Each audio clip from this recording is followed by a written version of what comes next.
Lying in a makeshift bed, Huynh van Dat is heard wailing. His thin hands are seen clutching at his emaciated chest, where his ribs are visible through his sagging skin.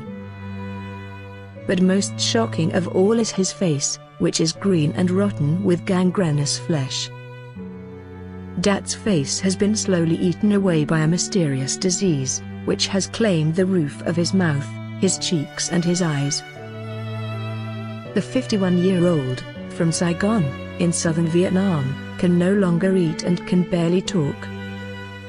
But after the story and pictures were published in local media, a team of medics visited him and promised to do what they could to help in order to ease his suffering. However, the reports did not indicate when the treatment would start or whether there was any hope of repairing any of the horrific damage. While he can barely talk, he still has the ability to touch and hear. Despite his dire condition, Dat's wife says the family are now too poor to take him into hospital, Vietnam.net reports. When his funds ran out, he returned home and tried to get by using traditional medicine based on herbs he could find locally. His wife said, the disease, which started with a hole in his nose, simply grew and it ate his nose, upper jaw and his eyes.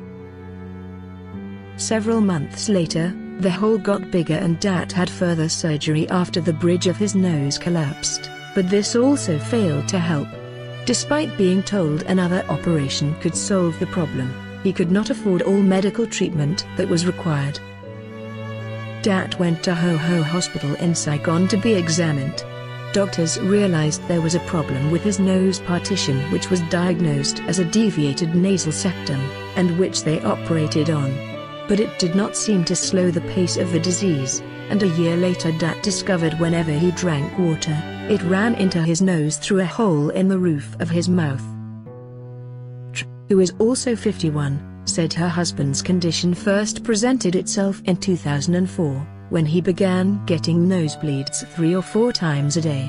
She said, he was taking traditional medicines but they didn't make any difference, and then he also started to have problems with his eyes which were constantly watering. Dat's wife, Huynh said although he could no longer eat properly or speak, he was still of sound mind, and he was well aware of the horrific fate he has been suffering since symptoms began 11 years ago. After the heartbreaking story appeared in the press, top doctors in the country have agreed to take on his case. There is no bleeding, but when he could still talk he told us it was incredibly painful. Now blind, Dat spends his days lying in his makeshift bed,